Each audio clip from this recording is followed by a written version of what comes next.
पिलामाने सुप्रभात। कलामाणिक कविताटी को आज पढ़िबा।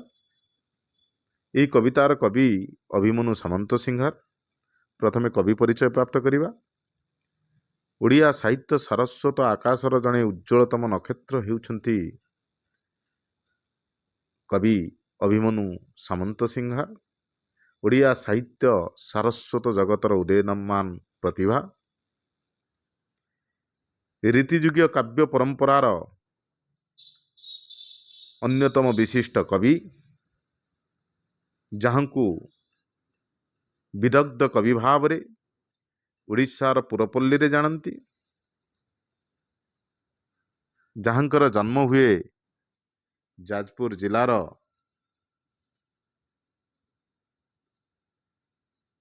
बालियार सामंत परिवार रे।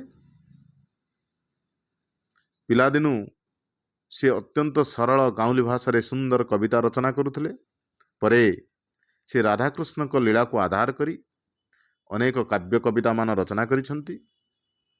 विदग्ध चिंतामणि, प्रेमकला, रसवती, सुलक्षणा, बाघ गीत, चढ़ई गीत, बोले हुंटी इत्यादि तांकर केतोटी लोकप्रिय सृष्टि। कलामाणिकरे विदग्ध चिंतामणि काव्यर 67 छांदरू अणा जाइछि। ये जो कविताटी आमे पढ़ुछंती कलामाणिकरे विदग्ध चिंतामणिर 67 छांदरू अणा जाइछि।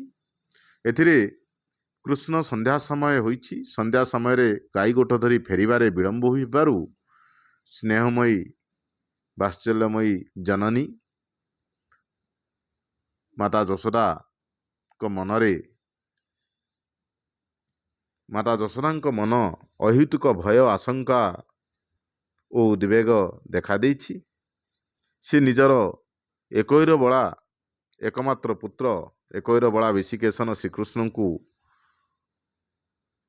श्रीकृष्णंकर गुण को स्मरण करिबारे लागिछंती।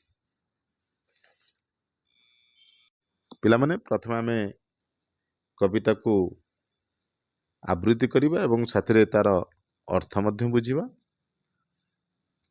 धीरे घेन कानन रे कृष्ण विलंबित वात्सल्य ममता घेनी भाळुछंती मात कलामाणी करे निधन संखाली मोर दरिद्र पसरा अंधल उड़िबा बुरे हृदरत्न हरा कलामाणी करे मो जीवन तुई नयन प्रतिमा तोते की पासोरी हेब मोर सुख सीमा कलामाणी करे। एकैर बड़ा विशिकेशन एकमात्र संतान माता जशोदांकर श्रीकृष्ण बनरू फेरिबार विलंब हबारु मातांकर मनरे अहितुक भयर सिहरण जाग्रत होइछि, सृष्टि होइछि। मां को पई सते जेपरी श्रीकृष्ण अंधर लौड़ी दरिद्रर पसरा निधनर धन स्वरूप थिले। तांको प्राणर प्रतिमा नयनर मणि कृष्णंकर वन मध्यरे काले कौनसी असुविधा होइथिबो ई आशंकारे ई चिंतारे वात्सल्यमयी माता हृदय व्याकुल होई उठिछि।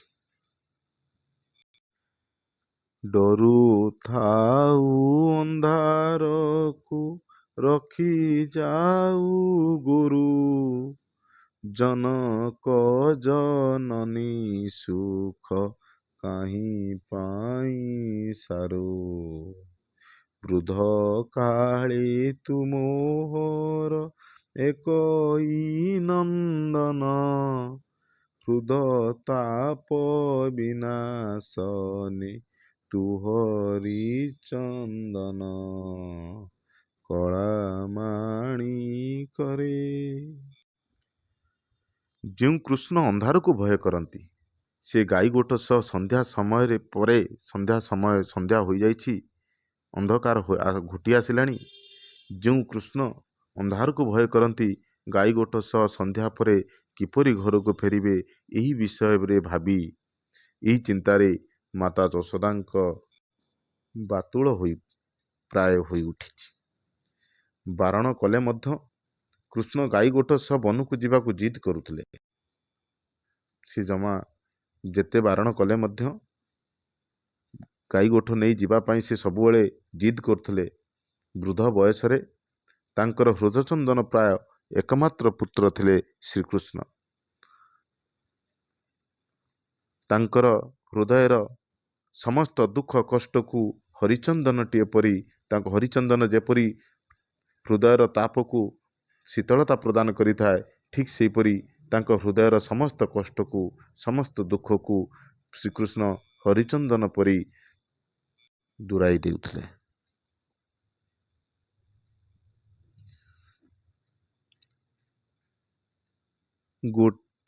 ଗୋଟିକା ଧାମ ସର ନରୁଚଇ ତୋତେ, ନାଚି ଲାଞ୍ଚ ମାଗୁଥାଉ ଲବଣୀକେ ମନ୍ତେ, ତୋଳି ମୁଁ ଧରିଲେ ଗୋଳି ହୋଇଯାଉ ତୁହି, ତୋ ଦୁର୍ବଳ ଦେଖି କାହିଁ ପଶିବଇ ମୁହିଁ।